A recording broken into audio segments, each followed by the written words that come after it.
welcome to 06880, the podcast. For the past 6 years, Steve Ginsburg has been executive director of the ADL's Connecticut office.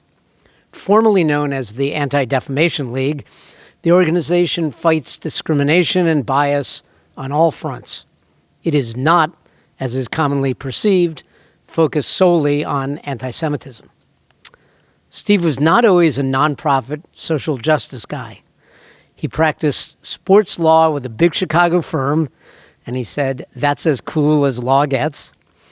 He helped rebuild the judicial system in Sarajevo, served as general counsel of a New York tech company, returned to the Midwest to help regulate banking and finance, then did legal work as a healthcare and education consultant. But he is passionate about ADL. And since starting with them, he's lived in Westport. Thank you for coming on the podcast, Steve. So let's start with the basics. How do you describe the ADL and what do you do there? Thanks, Dan. Privileged to be here. Great to see you. So our work at ADL, it started over 100 years ago, and the mission adopted in 1913 was to fight anti-Semitism and ensure justice for all. And that's really what we do today. Today, it's much more broadly branded as fighting hate, and we do that work through developing expertise in areas like extremism and education on anti-bias work, on understanding trends in anti-Semitism, racism, and other ills plaguing our society and our world, and going out into the community and building bridges so that we can have the key conversations and get the work done that we need to do to make sure that in a big way, on a macro level, we have a framework for government and leadership that enables everyone to live the life they want to live and not be targeted for who they are. And also on a smaller way so people know how to, in their own communities, stand up to hate and get along with their neighbors. So what are some of the specific initiatives that you're working on right now? Yeah. So we've been busy. Our work really focuses on some reactive things that we do and some more active or proactive work that we do. The reactive work is really responding to incidents. Our office here in Connecticut and our offices around the country and through our website, we take in complaints of discrimination, racism, anti-Semitism, all forms of hate. People can report the bigotry to our office. We will record it and track it, and we will, whenever possible, help.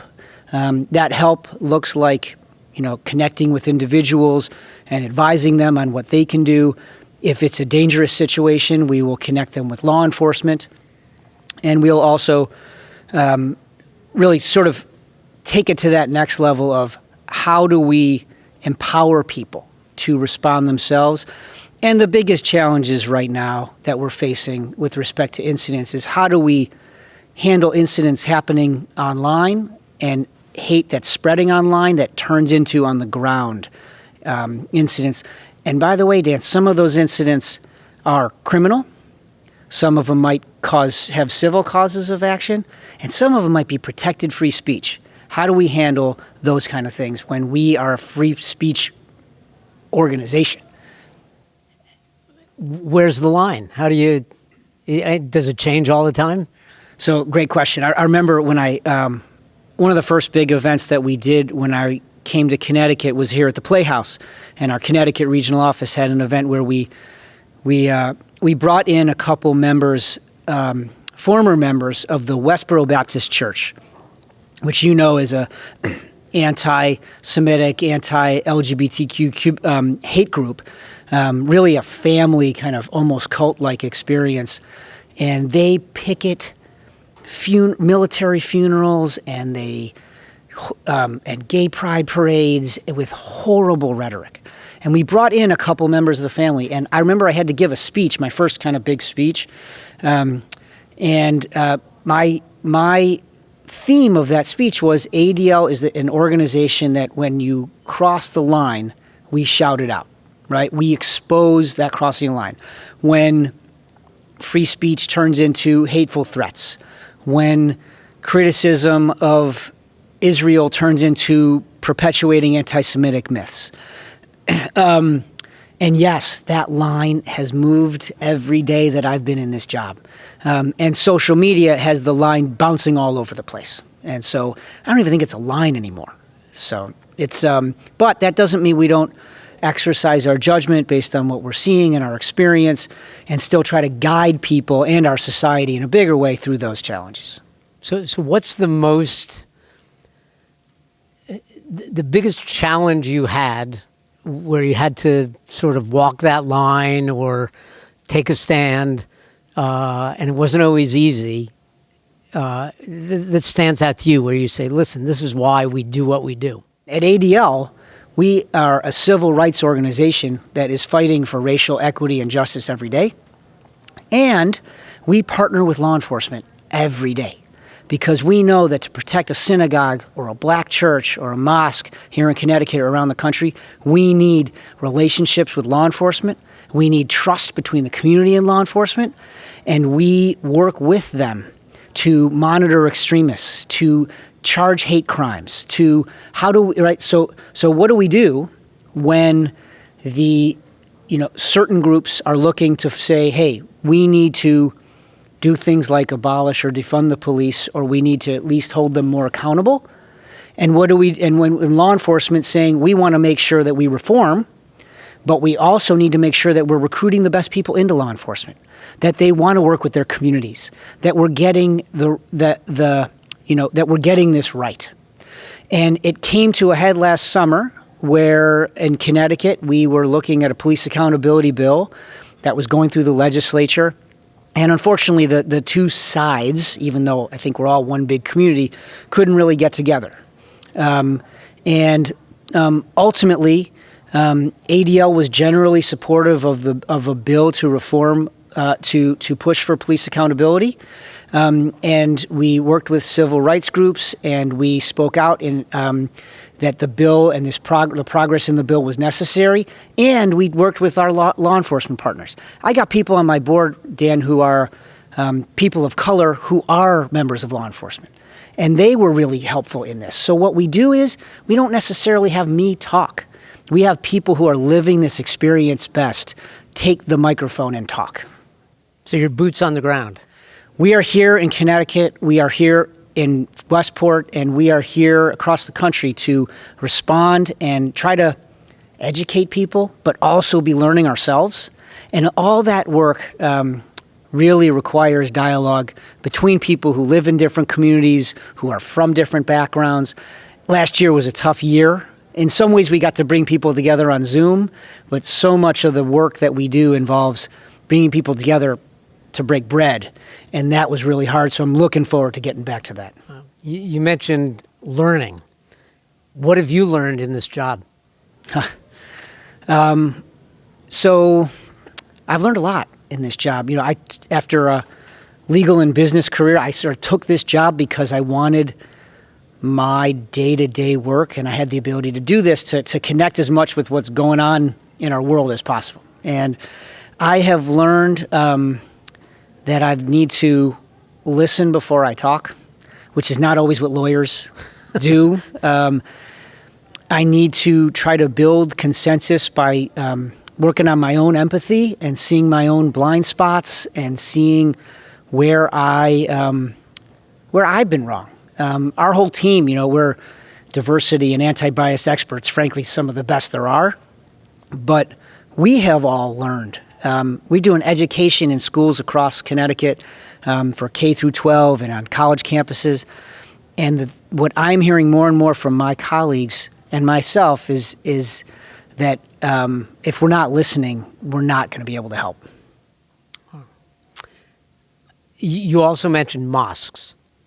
So you do a lot of work with the Muslim community as well.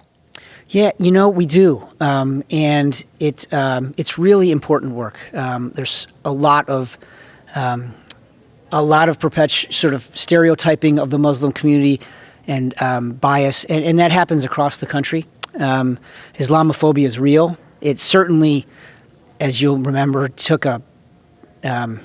began became a much bigger problem after 9/11 in our country in many ways. But we have a Muslim Jewish dialogue group that we run that's actually meeting tonight.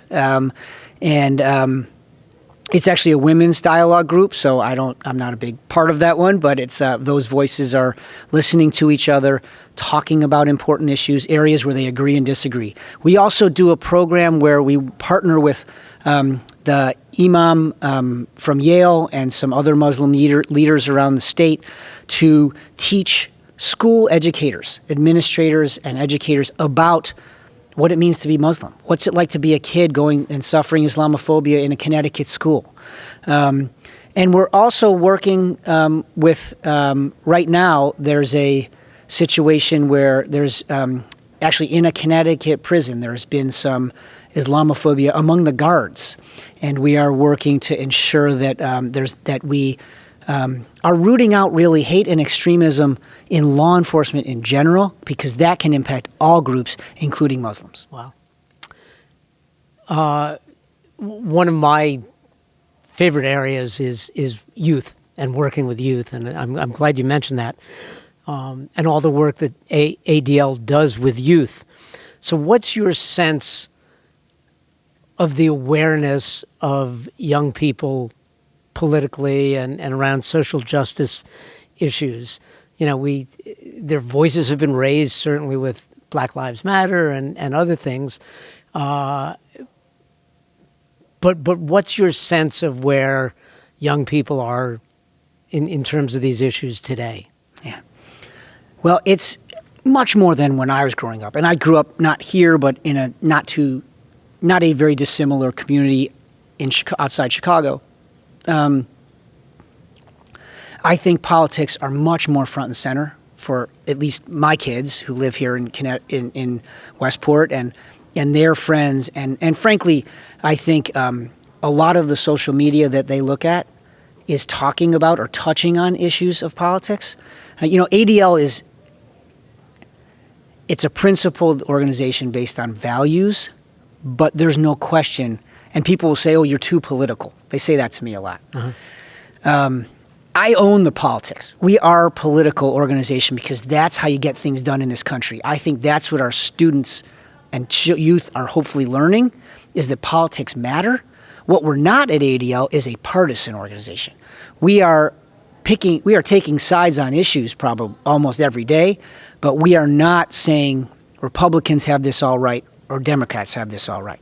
With students, I think they're at a point where it's in their classrooms. I think social studies in particular, the moment that happened last summer, and this has been coming for a long time now, they are seeing, as students and their teachers are seeing, that issues are much more complex than they once were. When a new approach to looking at American history becomes something that everyone's talking about, you're going to have people who want to push that, and you're going to have people who want to resist that. And unfortunately, the sides are being staked out as racial sides. Maybe in some ways it's good for people to own their own race and understand that race is an important element. But I think when it comes to students, we need to figure out a way to teach them those lessons and do so in a way that they don't personally feel attacked. I think that if they do, then they'll be less resistant. They'll be more resistant to learning and educating others. I think it's a time where hopefully kids will figure this out for us. I think they do a better job of having these conversations among each other sometimes than the adults in the room do, because we're so divided right now.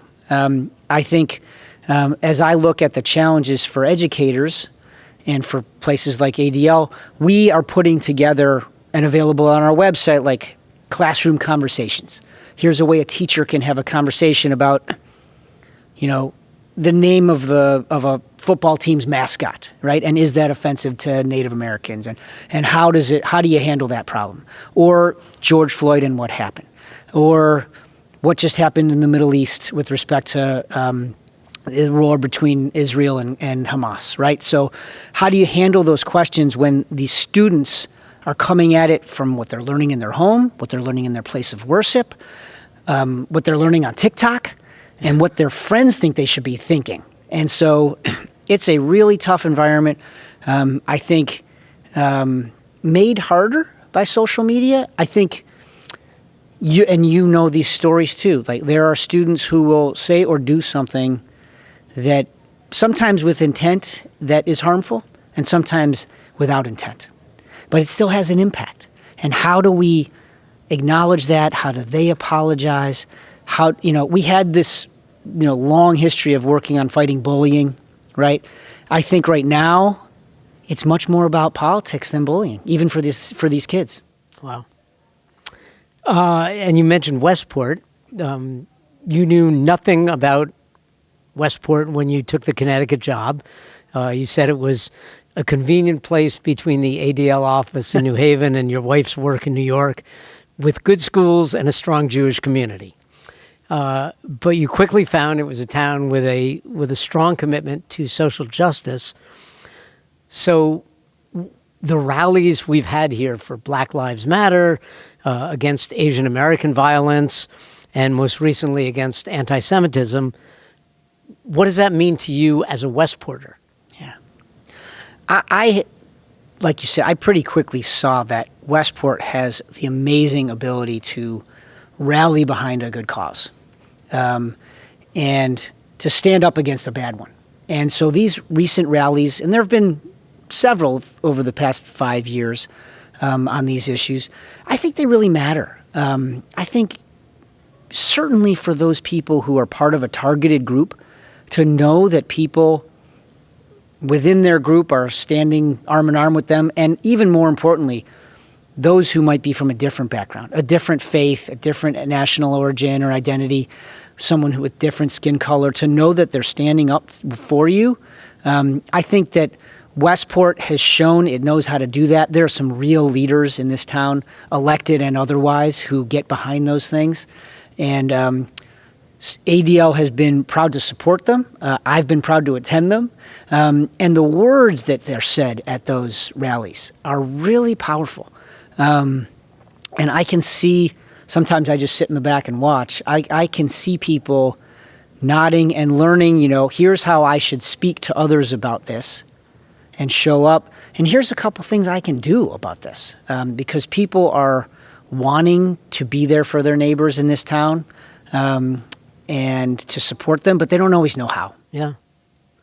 Did you ever think that you would have to speak out against anti-Semitism in this country, let alone the Northeast? Did I ever think so? I guess I was partly surprised, but partly, I've studied it enough to know that it's something that never goes away. It would be hard to say that the United States of America has probably been the best experience for the Jewish community in this world, probably ever. The democratic principles of our country, free speech, freedom of religion, the ability to become part of communities, there were a lot of walls and barriers to break down. But by and large, that experience has been a great one. When it comes to anti-Semitism and its recent spike, and we've seen a real spike, measurable, concrete, on the rise. Last year was, since we've been tracking anti-Semitic incidents in America, last year was the third most incidents we've seen. And since 1964, I think, or the 60s. But I also knew that anti-Semitism doesn't go away. It's like, it really is, this analogy isn't something I made up, it really is like a virus. It mutates, it changes, it adapts to the times. And so I'm not surprised that I have to speak out about it anywhere, because it's everywhere. It doesn't mean it's in everyone's heart, it just means it's in every community. And so how does a community rise up and stop it? What I'd say is, in America, we have the free speech we talked about earlier, the First Amendment protecting it. So you're not criminalized or charged with a crime for saying something anti-Semitic. But America has set a higher standard as a country of, frankly, social shaming. That if you are an anti-Semitic person, if you express those views, if you make discriminatory decisions and judge people, you're not going to be accepted the same way. That started to erode. There have been people who are starting to truly own their anti-Semitism and extremism as a whole. And what we've seen as extremism is becoming less extreme. It's becoming mainstreamed. So the fact that I had to make speeches, we sort of saw it coming. Wow. How did we get here? How did we get here? I think that some of it's resistance to change, some of it is blame placing. I remember we had a big concert we did at the Levitt Pavilion a few years ago, and it was right after the Charlottesville white supremacist march. And that was one of the biggest collections of white supremacist ideology, people believing that in this country's history. And if you remember, at that time, people were marching, saying, obviously horrible racist things, and also Jews will not replace us. And you know what that meant? It didn't mean Jews won't replace us with Jews. It meant Jews are going to replace us with black people and brown people and Muslim people. And those were extremists saying you, the Jews, are engineering an attack on my white Christian male-dominated country. And I think a lot of that was a response to the Obama era.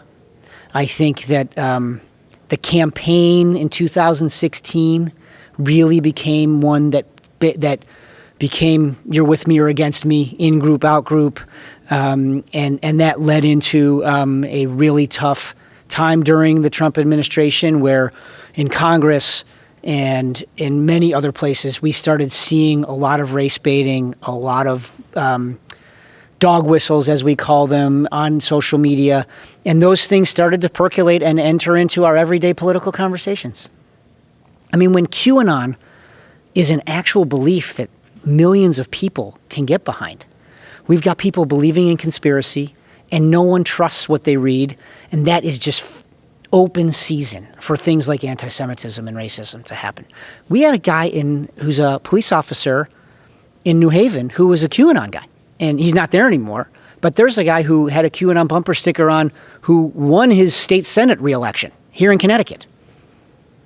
So a lot of it is people don't understand what they're supporting, but they're still vocally supporting it. So you're there with the ADL plugging away, trying to, play whack-a-mole and reacting and educating and trying to prevent. What keeps you up at night? What keeps me up at night is... what keeps me up during the day is all the lawnmowers, by the way. That's free speech. They're allowed to mow. What keeps me up at night, I think when January 6th happened, when people were storming the Capitol of this country, and that was and the fact that we're not going to actually have any type of a hearing or a reconciliation or understand the truth of what happened there, at least at the congressional level, that concerns me. I am, however, much more confident in still what I'm seeing in their judicial system. My work with prosecutors and law enforcement here in Connecticut, the U.S. Attorney's Office, FBI, their hate crimes. There were multiple hate crimes charges last year where they came to convictions here in Connecticut. What I'm seeing of judges, frankly, appointed by both parties, how they're handling the people from January 6th who are coming through their courtrooms, it's with real rigor. It's with real concern about the rule of law, and it's being done in a as unpolitical way as I can see. So that's hopeful, but that January 6th moment was really something that showed that the conspiracy and falsehoods that can be spread online can turn into violence. And so actually, in a really concrete way, I was fortunate to help write and work on a bill that is sitting on the governor's desk here in Connecticut as part of a big national endeavor called Backspace Hate. We're trying to take on online hate. We are working with, and that's the other area. The partisan politics and the social media are my two things that keep me up at night, and they fuel each other. Yeah. But this Backspace Hate bill is a way to address and make criminal online conduct. If you're going to say something bad online or target it at someone, you can maybe do that once. But if it's a repeated pattern where you're disrupting and ruining someone's life, that can be a crime in this country, even under our First Amendment. And so we passed a bill through both houses that will tighten up cyber harassment, cyber stalking, and go at things like Zoom bombing and doxing, which is where you take someone's private information and try to whip up a storm of trolls to make their life hell. So it was a great thing, actually. No one in Republican or Democrat, no one voted against it. We had bipartisan leadership, and hopefully the governor will sign it soon. So I think we have the ability to, especially here in Connecticut, to find some consensus and set some new ground rules, because what's happening online is it's not just inspiring vandalism and assaults, which it is doing. It's inspiring online conduct that is actually ruining people's lives. And so we can do stuff about that, and we're doing it. So what's under the radar? What are the issues that have not gotten a lot of publicity yet, but that ADL is sort of monitoring, that we're going to hear about maybe in the next months or coming year? Yeah. So some of them, it depends whose radar you're talking about, right? Most things right now get the light of day pretty quickly. But I would say, what most people my age don't know is the power of gaming and video gaming. It is a bigger industry than the music and movie businesses put together in this country, in this world. And there's a lot of hate spreading on the internet, in video games. And you see, when we do surveys and we ask video game players who's been targeted with something about their identity, the numbers are staggering, Dan. Staggering. So how do they get targeted? Meaning they'll be talking with someone and they'll get expletives directed at them, or threats directed at them, and it includes something about their gender or their race or their religion. Also, in a scarier way, there's something called swatting, which is when you're playing a video game against someone, you can call the SWAT team on them. And so that's illegal here in Connecticut right now, but in many states it's not. So that's just one. I call it a niche area because a lot of people aren't aware of it, but it's a huge area. I think we're going to see, hopefully, an effort to really put a lot more resources into protecting houses of worship and to going after domestic extremism. I don't know if we'll have the bipartisan will at the national level to take those steps, but we're going to try. ADL launched an initiative called Protect, which is really all of our efforts to root out extremism in law enforcement, in the military, to ensure that we pass the Domestic Terrorism Prevention Act. Those are the kind of things we're going to be hearing about. They actually did pass, with Senator Blumenthal's leadership, the No Hate Act, which will give law enforcement, local police, like here in Westport with Chief Koskinas and a really great team, more resources to fight hate crimes. And the governor just announced a hate crimes advisory council a couple weeks ago. So people from across the state, from different backgrounds, will hopefully be able to not just talk about hate crimes, but talk about this bigger environment of hate and how we can teach students, teach each other, and understand how we can stop it. I'm trying to think of other sort of, there's always a new web platform for hate to spread on. Always. It's just when we kick them off of one, they find another. Now, it does slow down their efforts. I think when Facebook bans Holocaust denial, which we pressured them to do for years and they finally did, when they take a more aggressive step on how they're going to talk about hateful things being said by politicians, those are big steps. But we still have real broad sort of shields from liability for our social media platforms. And I think I think government's going to step in there. We'll see if they get it right or wrong, because I really am not a big fan of government regulating speech.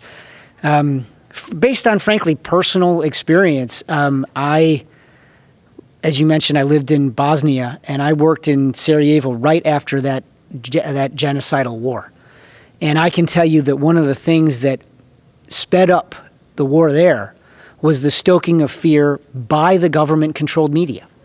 When they took over the ability to broadcast on TV, they shaped people's fears of each other. And so I think we'll probably get it wrong.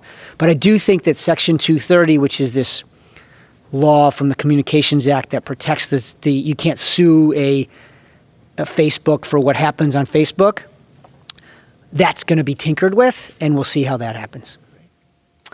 Well, Steve Ginsburg, the ADL is on top of just about everything, it seems, in the area of defamation and hatred and bias and prejudice. Any last message you want to give to everyone who's listening? Well, thanks for listening. Thank you for, doing your own learning. And whether it's through ADL or somewhere else, we have made available a lot of ways on our website, just adl.org, to play your part in the fight against hate. Whether it's learning about how issues of the day are being discussed, what challenges your kids are facing, what challenges we're facing on a global level with respect to the spread of hate and totalitarianism. We've got civics curriculum. We've got No Place for Hate, which is a big school program we're going to be spreading around the state. Get involved with your community, learn, and if you hear about an incident, please go to adl.org/report incident, because the only way we really can make a difference and understand and help is if you're letting us know what's happening. So thank you. Thank you. So Steve Ginsburg, fellow Westporter, Connecticut director of the Anti-Defamation League, ADL. You are making a difference, and I thank you. Thanks very much, Dan. You bet.